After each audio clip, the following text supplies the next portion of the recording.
So I bought these cool roadie tents that go on your door for the Jeep, well, any vehicle. I haven't used them yet, but they seem really cool. They got a nice little canopy that comes out and they fit on any door, and it just allows you to get some nice cross flow because I'm going to be trying to live in here. So yeah, take this out. It's got a nice little tent pole or hood pole, and the whole thing just comes out of its little bag here.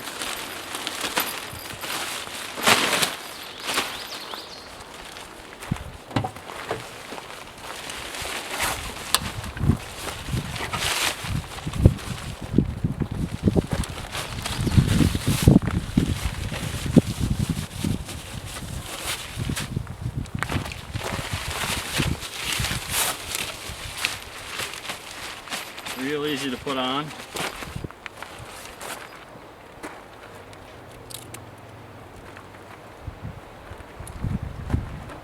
And I do believe you're supposed to put this pole in before you stick it on the door, but you know, whatever.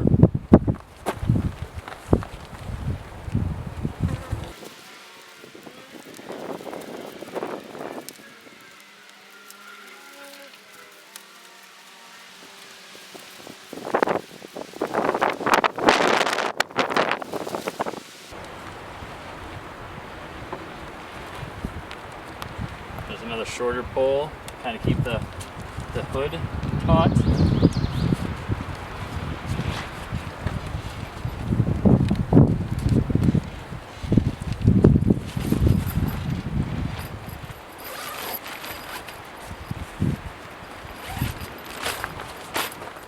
And then to keep this on the door, there's this bungee that you just pull tight.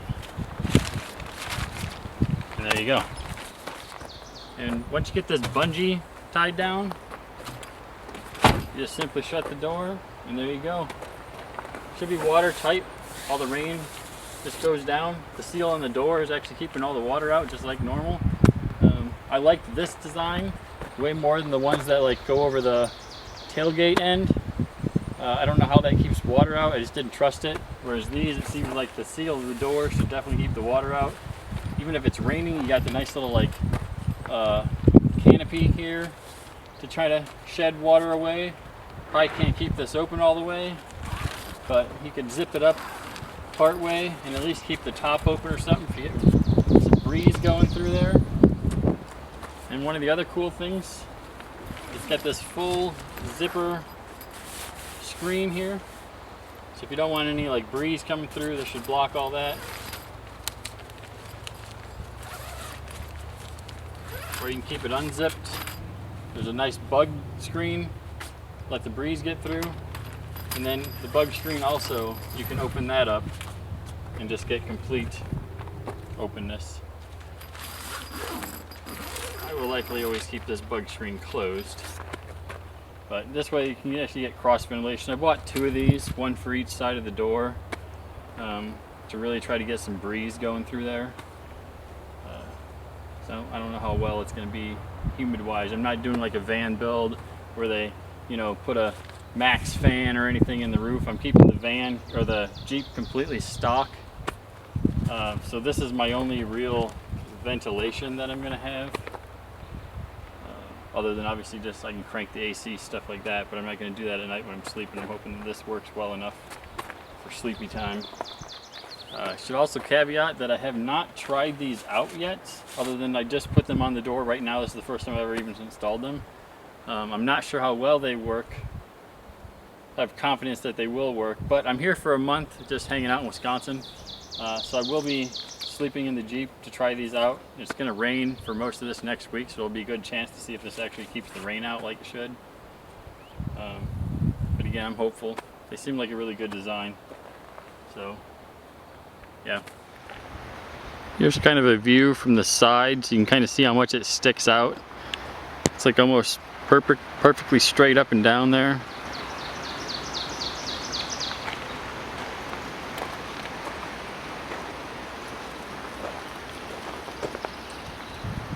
Definitely should keep some water out. And here's a glimpse of the inside of the door. You can see it just stretches right over the door frame, all the way around, including inside the jamb. Same thing down here in the corner. My doors curve a lot, but the nice stretchiness just contours to pretty much any shape that you have. And here's kind of a view from the inside with everything installed. Got the passenger side over there, nice bug screen keeping bugs out. And my cross ventilation with my other one on the other door. So here's my Jeep build, which is just essentially a bed frame, and that's it. That's my entire build. I went super simple this time, not doing a crazy van build like last time, wasting a ton of money. This whole setup cost me, I think, under $200 minus the solar. I bought a solar kit that was about $750. That's including the panel and a small solar generator, essentially just a battery. But the mattress, I think, cost me about $100 or so on Amazon, and then I just built the box frame from some wood from Home Depot. And I just got it so it lifts up. Got tons of storage inside. Hopefully it's going to be enough. I'm not actually sure yet. I've tried fitting everything as best I can. All my food will go in this empty space that's still sitting here, but I got my clothes in here. I got my little bathroom wash kit, my kitchen right there, my pot and my burner and everything. All my backpacking gear. Additional, I got GoPros and a drone and stuff I'm going to take with me. I got a hammock up there, and in the very front compartment, which opens up separately, I got all my like winter gear.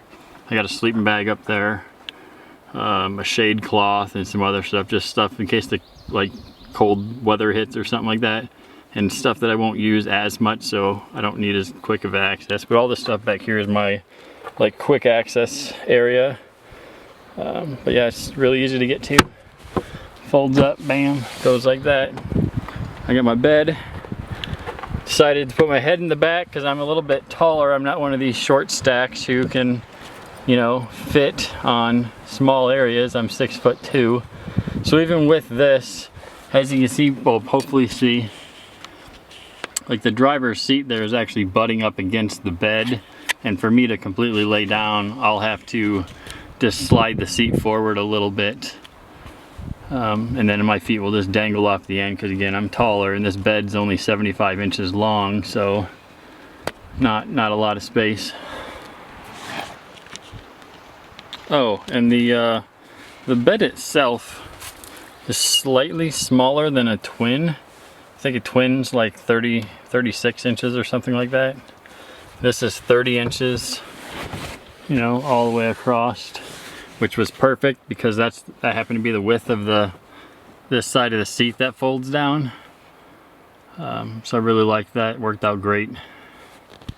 I didn't go with a bigger bed because I don't really need it. Like, it's just gonna be me, and I think this is more than enough room just for me to lay down on and chill out. If I was traveling with someone else, yeah, that'd be a little bit more tricky. Probably would have done a bigger bed. But I don't know, 2 people living in a Jeep, that'd also be a little bit crazy. I think I'm better solo. And the remaining area in the back here won't be empty like this. This is actually, I got, like I said, I got a solar generator that's gonna have to fit in here. I have a cooler that might go back here. I'm also taking one of the little camp chairs, so that'll be laying down in here. And I don't know, probably some other stuff. Right now it's just, obviously I just got my road atlases and stuff, and I got this little light so that it's something for if I need light at night or something like that, something easy. Nothing I have to like install or drape around or drill holes or anything. It's just hanging on a little clip there. And other than just turning on like this, it also pops out, so it kind of sheds light a little bit more. Daytime, obviously you can't probably tell how bright it is, but it's decently bright, so should work well. If not, I'm not too worried about it. Also got a nice flashlight there, so stuff at the ready in case I need it. As for bedding, I'm really only going to do almost what you see here in the summertime. I'm just going to have a pillow. This is just a sheet that I'll use as essentially a blanket if it gets cold or anything like that. I'm going to buy one of the cheap sleeping bags. Even though I have a sleeping bag with me, it's one of the like really narrow ones at the feet, kind of like a cocoon, which I don't really like for normal sleeping. I only do that like if I have to for backpacking. So I'm just going to buy one of the cheap ones from Walmart that, you know, it has like the wider feet area. It's just essentially a giant rectangle, and I'll just use that as my blanket. It'll probably sit underneath the sheet since I'll use the sheet more often, but I figure works for a blanket, should be fine. This is my living room slash lounge slash office. This is going to be where I'm probably going to work every day. Well, if I'm not just working outside. I am taking like a tent and everything with me too, so I might just chill outside and do work. But the whole front seat folds down completely flat, so I figure this is a good spot. Just put the laptop there, sit in the back seat here, which is, you know, reclined, so it's like a nice little like lounge chair. That'd be the desk. Can work easily from there. I even got a little drink tray. This area also works great for a little recliner essentially. Kick your feet up here, lean back here. It's a great way to just stretch out, relax.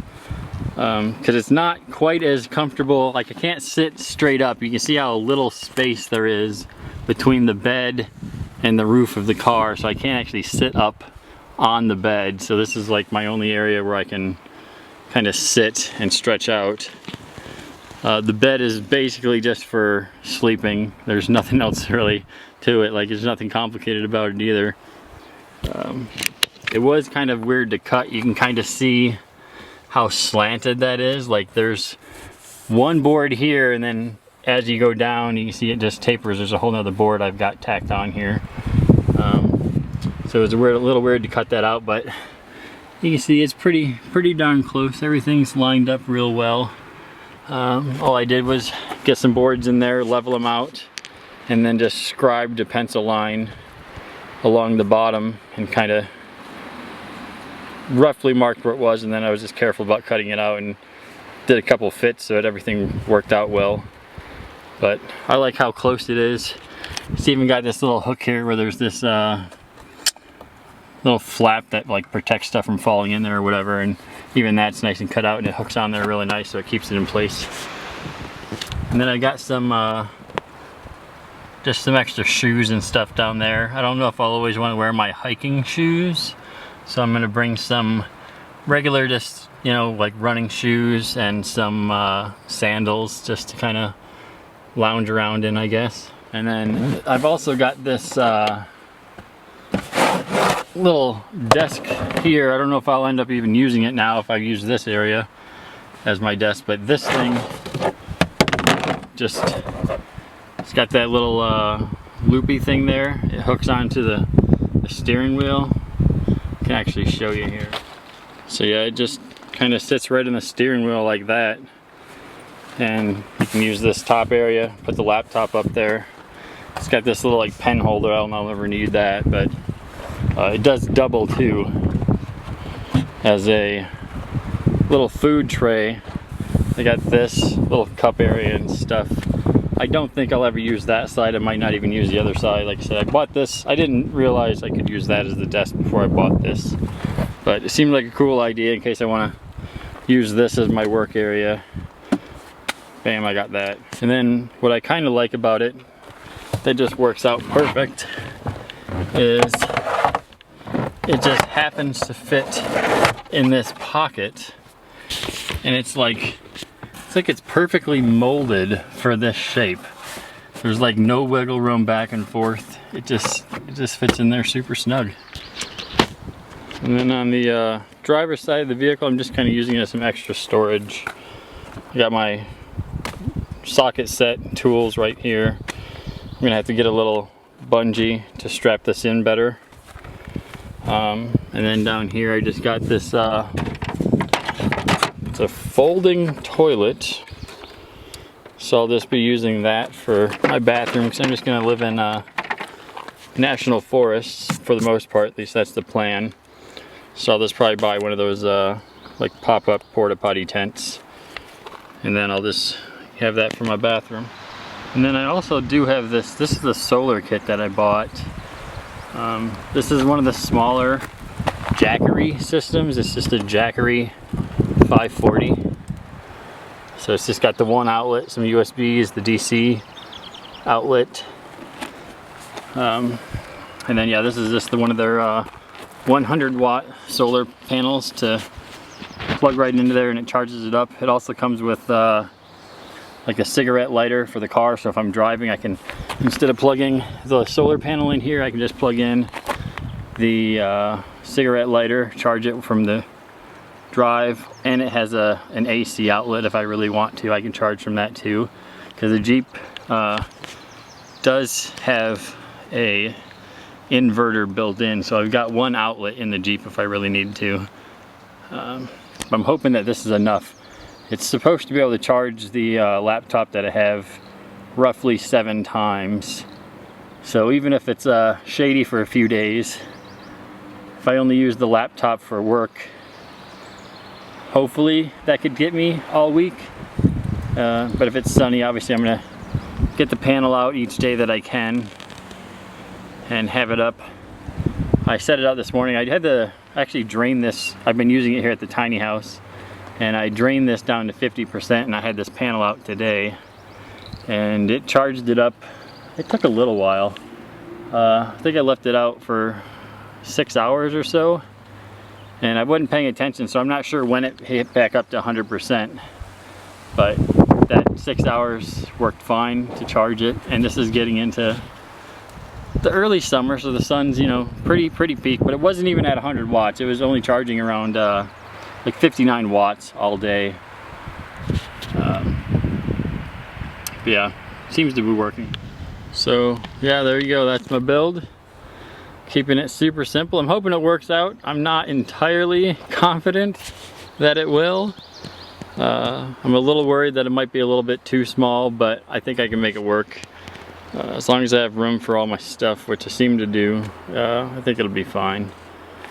Not sure how well it'll last in the long run. I'm not sure how well bathing is going to work inside here. I'm probably going to have to, I'm guessing, set something up, figure out something to bathe kind of outside, because I don't really have anywhere to set up my wash bin in there or anything like that.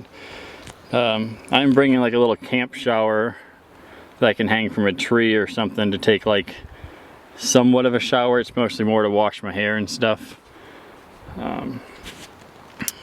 But yeah, bathing is going to be kind of a little interesting. And internet's the other thing that I'm going to have to be worried about a lot, because I have to stay connected for work. So I have a couple of phones I've bought actually already as backups, so that I'm always on a network of some sort, hopefully, and I always have enough data, because I got to do, like, you know, chats with work and video conferences sometimes.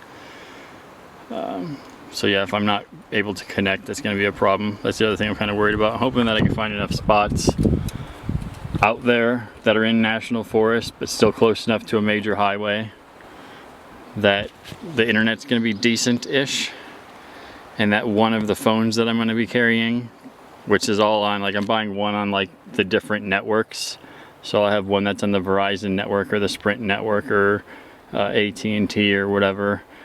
And I'm hoping that, like, no matter where I'm at least I'll have some coverage of some sort. And even if that costs me 120 bucks a month, I don't really care, because that'll be my only bill other than gas. So worth it.